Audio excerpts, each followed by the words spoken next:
Kali ini kita akan mengulas film horor klasik yang pasti membuat kalian merinding. Tris dan Darry sedang dalam perjalanan pulang ketika mereka dikejar oleh sebuah van misterius dengan plat nomor aneh. Rasa penasaran membawa mereka kembali ke sebuah gereja tua, di mana mereka melihat sosok misterius yang menyeramkan. Setelah memutuskan untuk menyelidiki, mereka menemukan teror yang tak terbayangkan di dalam gereja tersebut. Apa yang sebenarnya tersembunyi di balik peristiwa ini?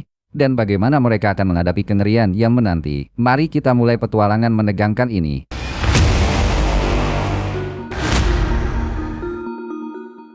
Kami bertemu dua siswa, Darry muda dan adiknya Patricia, yang sedang dalam perjalanan pulang kembali dari perguruan tinggi untuk liburan. Ini perjalanan pulang yang jauh, jalan sebagian besar sepi, dan mereka menghibur diri mereka sendiri sebaik mungkin. Terkadang membacakan jumlah mobil yang lewat, dan mengubah mereka menjadi lelucon mereka sendiri. Lalu saling menggoda, dan mengebut menyalip mobil di depan sana. Tiba-tiba sebuah truk kecil muncul di belakang mobil mereka, bergerak dengan kecepatan tinggi, dan mulai membunyikan klakson dengan marah, dan berpura-pura menabrak mobil. Darry mencoba memberi sinyal untuk menyalip, tapi supir truk terus membunyikan klakson, dan membuat manuver gila. Akhirnya, ketika Darry masuk ke jalur yang berlawanan, truk menyalip siswa dan pergi. Yang ketakutan, orang-orang muda mengeluarkan beberapa kutukan setelah truk itu hilang, dan kemudian mereka ingat bahwa di jalan raya yang sama, meskipun ratusan mil jauhnya, mereka bertemu dengan mobil lulusan Kenny dan Darla, tapi kepala mereka tidak bisa ditemukan. Kejadian ini yang terjadi sekitar 23 tahun yang lalu, bahkan sudah menjadi legenda lokal. Setelah mengemudi sedikit lebih jauh, mereka melihat sebuah rumah tua bobrok di dekat jalan. Dan di sebelahnya ada truk kecil yang membuat mereka sangat takut. Di dekat rumah mereka melihat seorang pria berpakaian aneh yang mengambil sesuatu dari truk yang terlihat seperti laki-laki, dibungkus lembaran putih dengan noda merah, dan melemparkannya ke dalam pipa besar yang menonjol dari tanah. Dewi dan Patricia menganggap ini agak menyeramkan dan mencoba menelepon polisi, tapi ponsel mereka mati. Truk mulai mengejar mereka, dan kali ini berulang kali menabrak mobil mereka. Tanpa berniat menyalip mereka, Darry membelot dari jalan dan memasuki lapangan, dan truk meninggalkan mereka sendirian, terus maju di jalan raya. Setelah memeriksa kerusakan mobil dan memastikan mereka masih bisa mengendarainya, Darry menyarankan untuk kembali membantu orang yang dilemparkan ke dalam pipa. Jika dia masih hidup, Patricia menentangnya. Tapi Darry membujuknya. Keduanya dengan hati-hati berkendara kembali ke rumah misterius itu, dan saat mereka mendekat, mereka menemukan bahwa tempat itu adalah gereja terbengkalai yang penuh dengan gagat. Keduanya dengan hati-hati mendekati pipa yang mengarah ke suatu tempat ke ruang bawah tanah yang gelap, atau bau busuk menguar. Darry sepertinya melihat dan mendengar sesuatu, dan meskipun adiknya keberatan, pria hangat penuh masuk dengan dia memegang kakinya. Kemudian dia melihat tikus, menjadi takut, mulai menendang kakinya, dan Patricia, yang sedang memegangi kakinya saat itu, tidak bisa bertahan dan ayo pergi. Si bodoh jatuh ke dasar sumur, tidak bisa naik kembali. Setelah mengatakan dia baik-baik saja, dia melihat tubuh terbungkus kain, dan itu bergerak sedikit. Darry mendekat dan terkejut saat disentuh di kaki. Darry merobek kain dan melihat seseorang hampir mati di sana, yang perutnya telah dipotong terbuka dan dijahit dengan besi. Kabel. Pria itu mencoba mengatakan sesuatu, tapi setelah kejang-kejang dia meninggal. Darry mengirim Patricia untuk segera mencari bantuan, dan dia mulai mencari jalan keluar. Percaya dia ada di ruang bawah tanah gereja. Pria itu menemukan puluhan mayat di berbagai perangkat aneh di ruang bawah tanah. Lalu, menyadari bahwa seluruh langit-langit dan dinding ditutupi dengan ratusan tubuh tetap, dan di antara mereka, Kenny dan Darla, mengelola untuk mengidentifikasi mereka dengan cincin. Patricia melihat truk mendekat dengan panik, tidak dapat menyalakan mobil. Namun, truk yang mendekat bukanlah truk yang menyiksa mereka sebelumnya. Patricia kembali ketakutan saat Darry tiba-tiba muncul. Setelah keluar dari ruang bawah tanah, ia diam dan shock. Patricia mengendarai mobil dan saudara kandung memasuki kota kecil setempat. Sebelum memasuki sebuah restoran, mereka menyaksikan truk berkarat itu kembali ke gereja. Setelah memasuki restoran, mereka meminta untuk menghubungi polisi. Tiba-tiba, telepon berdering dan seorang wanita tak dikenal menggambarkan penampilan Darry, serta fakta bahwa dia berhasil menemukan tempat di bawah gereja dengan mayat-mayat itu. Mengatakan bahwa tempat itu milik makhluk itu, dan tidak ada yang tahu dari mana asalnya. Wanita itu juga mendengarkan lagu Jeepers Creepers, menyebutkan bahwa Darry harus lari ketika dia mendengarnya lain kali. Kemudian Darry menceritakan semuanya kepada polisi, tapi mereka skeptis dengan kesaksiannya, dan bahkan Patricia tidak terlalu mempercayainya. terutama ketika Derry menyebutkan 5 atau 600 mayat dijahit bersama.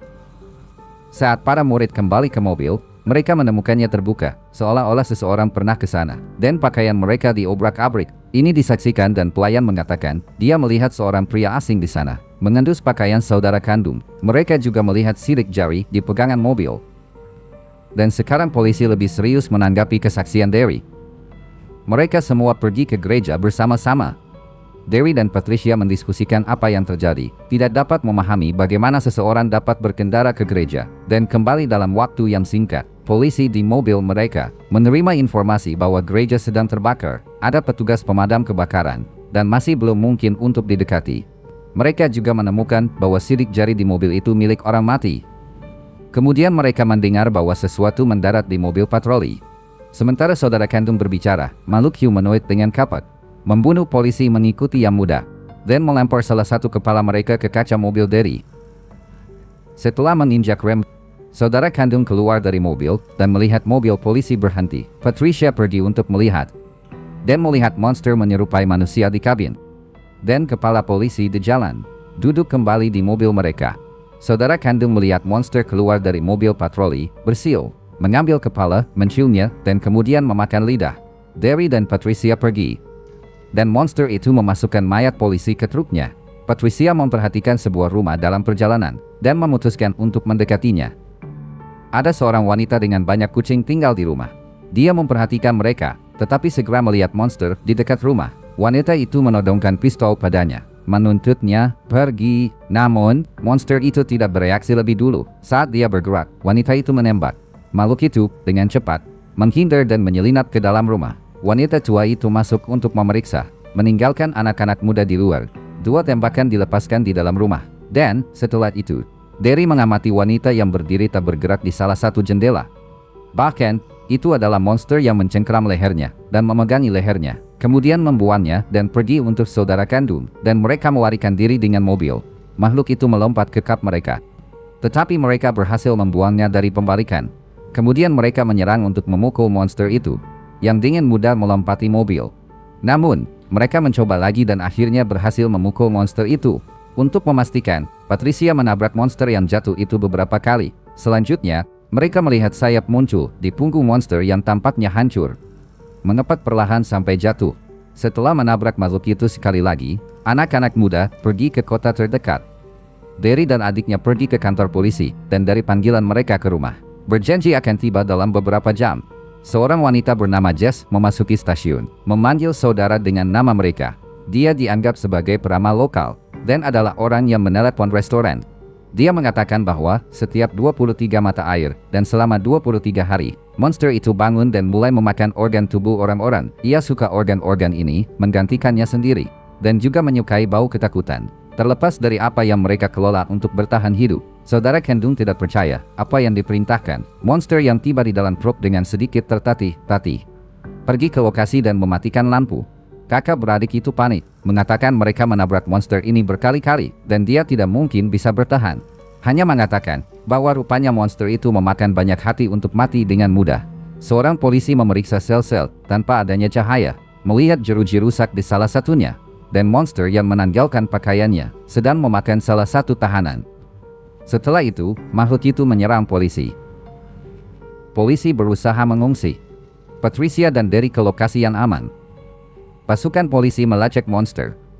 Kehilangannya ketika menabrak dinding ke lantai 2, di mana anak-anak muda berada. Dalam perjalanan, monster itu merobek hati polisi lain.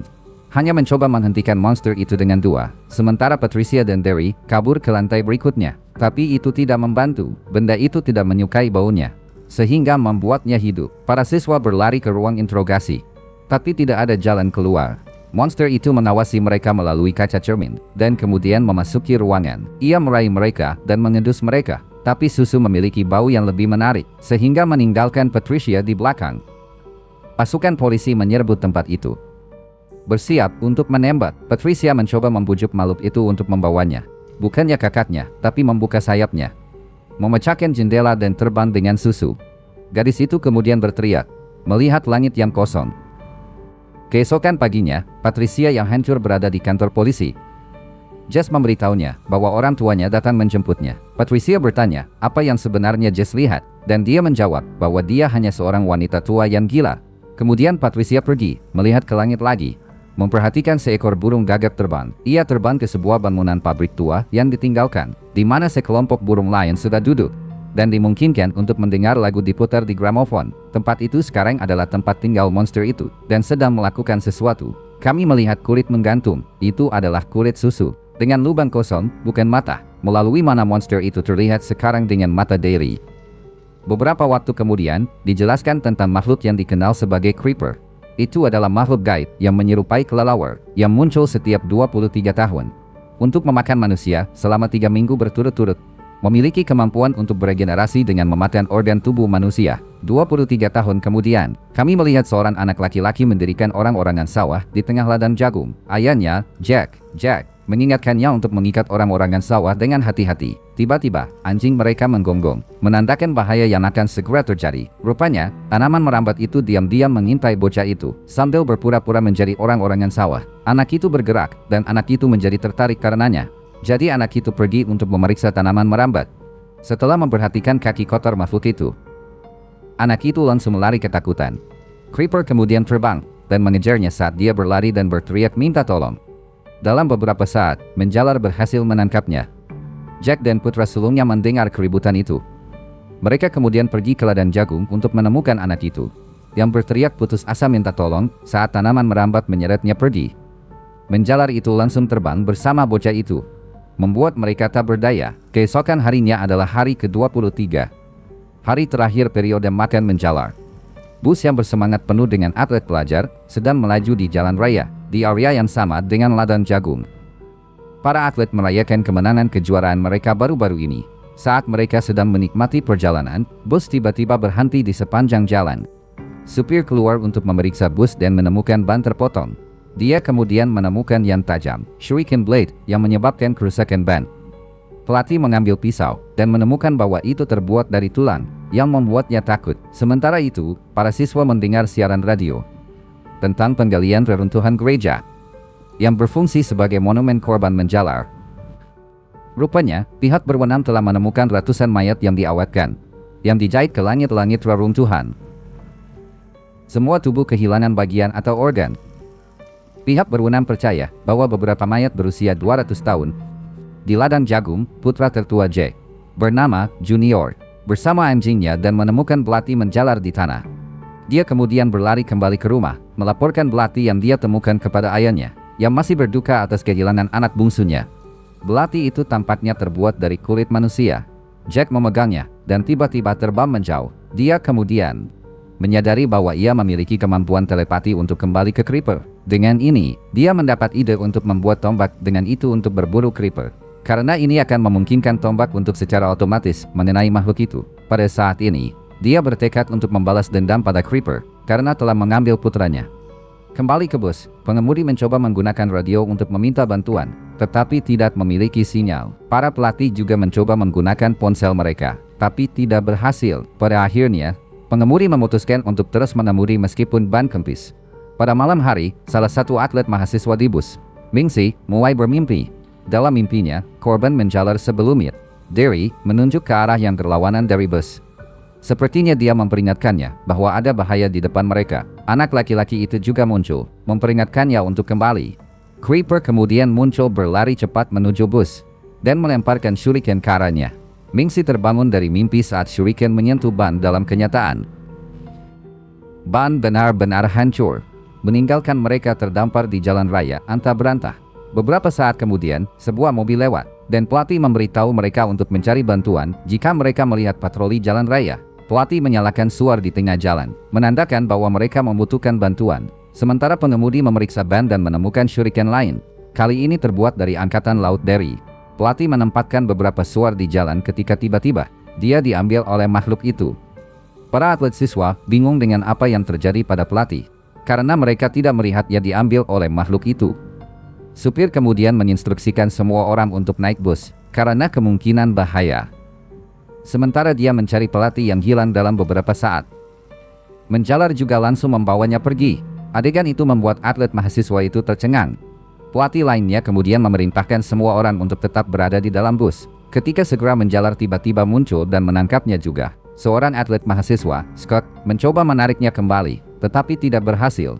Setelah itu, mereka dengan panik menutup pintu untuk menjaga diri mereka tetap aman. Scott kemudian menggambarkan Creeper kepada rekan-rekan atletnya. Siapa yang bertanya-tanya kemana makhluk itu pergi? Sementara itu, Jack belajar dari radio tentang kasus penculikan di daerah mereka. Ini menandakan kepadanya bahwa Creeper pasti sedang mengintai pada saat itu. Kembali ke bus. Siswa kutu buku Andy terus mencoba meminta bantuan melalui radio, tapi tidak ada respon. Atlet siswa menemukan tombak dan pistol suar, dan berencana menggunakannya sebagai senjata untuk membela diri. Scott menyarankan mereka lari ke gudang di tengah lapangan. Pacarnya tidak setuju, takut bahwa menjalar mungkin muncul lagi ketika mereka meninggalkan bus. Atlet mahasiswa lainnya juga tidak setuju, membuat Scott frustrasi dengan mereka. Di tengah pertengkaran, Mingxi melihat wajah jelek menjalar di pintu darurat. Para atlet siswa juga memperhatikan hal ini. Mereka kemudian bersembunyi di kursi bus. The Creeper merasakan ketakutan mereka dan mulai menakut-nakuti mereka. Dia kemudian memberikan semacam sinyal kepada Dante, Scott, Mingxi, Andy, dan David. Tampaknya Creeper telah mengidentifikasi mereka sebagai korban berikutnya. Creeper kemudian mulai mengguncang bus dan sekrup jatuh dari pintu darurat. Setelah tanaman merambat terbang, Mingxi tiba-tiba pingsan. Dia mulai memimpikan tanaman merambat di tengah ladang jagung. Dalam mimpinya, Derry muncul mengucapkan kata-kata yang tidak jelas. Dia kemudian memperingatkannya bahwa tanaman merambat muncul setiap 23 mata air untuk memakan manusia selama 23 hari. Matanya tiba-tiba menghilang dan Mingxi terbangun dari mimpi itu. Saat bangun, Mingxi memperingatkan mereka bahwa Creeper telah memilih beberapa dari mereka sebagai korban berikutnya, dan dia akan terus menghantui mereka. Dia mengatakan bahwa Creeper memiliki waktu sampai fajar, dan baru kemudian dia akan kembali setelah 23 tahun dan menghantui orang lagi. Dia mengatakan bahwa Creeper memilih mereka melalui ketakutan mereka dan menargetkan bagian tubuh. Takut akan hal ini, Andy mati-matian mencoba meminta bantuan lagi melalui radio. Sementara itu, Jack dan putra sulungnya berkeliaran di jalan raya untuk menemukan Creeper. Mereka menemukan mobil yang sebelumnya rusak. Jack memeriksanya, dan pengemudinya tampaknya menjadi korban menjalar. Putranya menerima radio dari Andy meminta bantuan. Jack mengambil radio dan memberitahu Andy bahwa mereka sedang menuju ke lokasi bus, tapi mungkin butuh beberapa saat. Setelah itu, mereka mulai mengemudi ke lokasi bus. Setelah mengetahui bahwa penyelamatan sedang dalam perjalanan, atlet siswa merayakan. Pada saat itu, tanaman merambat muncul lagi dan merusak atap bus. Dia kemudian meraih kepala Andy melalui lubang atap untuk menyelamatkannya. Gadis itu menggunakan tombak dan menusuk kepala menjalar. Hal ini memungkinkan atlet siswa untuk menyeret Andy menjauh darinya. Tombak tetap di kepala menjalar, dan menjalar mencoba menghilangkannya. Dia berhasil mencabut tombaknya, tapi kepalanya terluka parah sebagai balasannya. Si Creeper kemudian menampakkan dirinya, mengungkapkan kepalanya yang terpenggal. Dia terbang ke langit, tapi terluka. Akhirnya jatuh kembali, menabrak atap bus, dan dampaknya menghancurkan jendela kaca. Para atlet siswa bertanya-tanya, apakah dia sudah mati? Scott memutuskan ini adalah kesempatan mereka untuk melarikan diri dari bus. Tapi pintu utama tidak terbuka, dan mereka mengetahui bahwa Creeper sengaja menghancurkan pintu darurat. Mereka kemudian menyadari bahwa Creeper ingin menjebak mereka di dalam bus. Sayapnya jatuh di dalam bus, dan Dante memainkannya. Sayap itu tiba-tiba bergerak, memurangkapnya di dalamnya. Creeper mulai menariknya, dan para siswa mencoba menyeretnya kembali. Tapi Dante akhirnya dipenggal kepalanya. Tubuhnya tetap berada di dalam bus, sementara Creeper menjaga kepalanya. David meraih pistol suar dari saku Dante. Gadis itu melihat ke dalam bus, dan melihat menjalar melepaskan kepalanya. Dia lalu melempar kepalanya, dan kepala Dante muncul dari perutnya. Creeper sekarang menggunakan kepala Dante sebagai miliknya dan terbang menjauh. Scott dengan paksa membuka pintu dan memutuskan untuk memisahkan Creepers, target dari anggota kelompok lainnya. Bantuan sedang dalam perjalanan, tetapi dia pikir itu mungkin memakan waktu terlalu lama. Dia kemudian ingin target Creepers meninggalkan bus untuk menjaga yang lain tetap aman. David marah padanya dan menunjukkan bahwa dia juga termasuk di antara target Creepers. David meyakinkan yang lain untuk meninggalkan bus, sehingga Scott yang egois dapat memiliki bus untuk dirinya sendiri. Mereka semua meninggalkan bus dan Scott mengikuti mereka keluar. Seorang siswa tetap berada di dalam bus dan mengunci pintunya. Mereka kemudian melihat tanaman merambat terbang di dekatnya. Jadi mereka berlari kembali ke bus. Namun, pintunya terkunci. Tanpa pilihan, mereka semua berlari melalui tengah lapangan. Creeper melempar shuriken, memukul seorang atlet siswa di kepala, langsung membunuhnya. Sementara itu, yang lainnya terus berlari.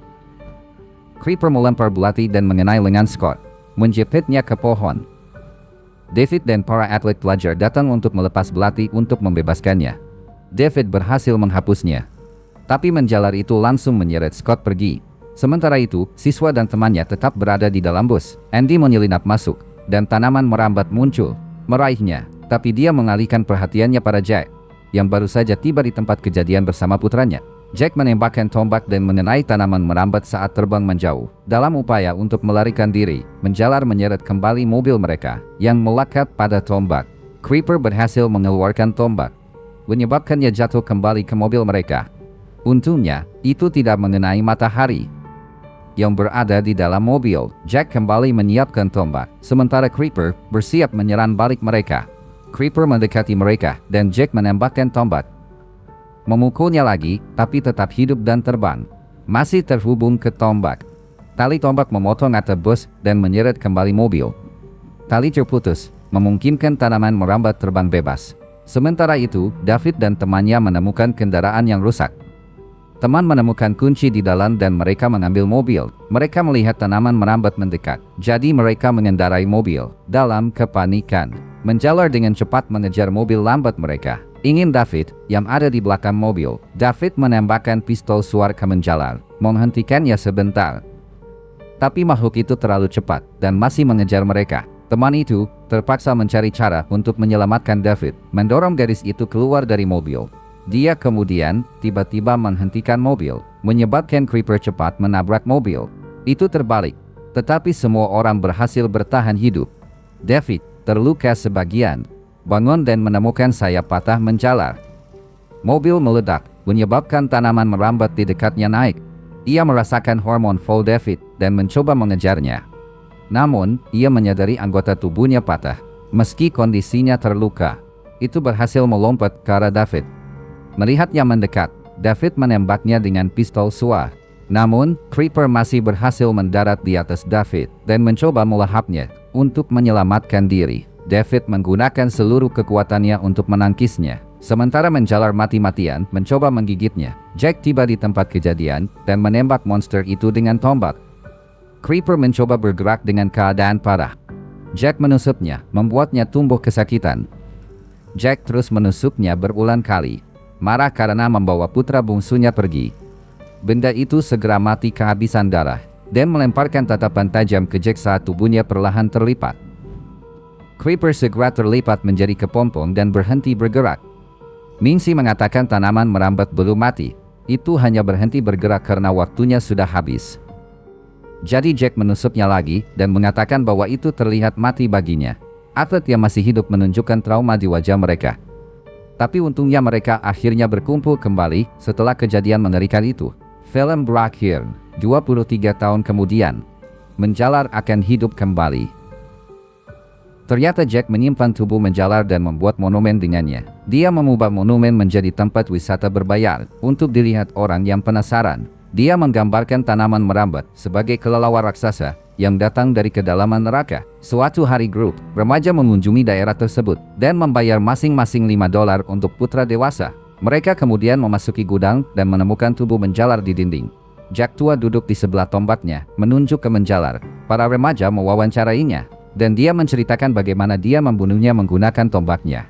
Pada saat itu, dia bilang dia menunggu di sana selama 3 hari lagi. Rupanya, hari ke-23 musim semi akan datang lagi, dan tanaman merambat akan hidup kembali. Menurut legenda, pada akhirnya, Jack tua menunggu kelahiran kembali makhluk itu, berharap memiliki kesempatan untuk membunuhnya sekali lagi dengan tombaknya.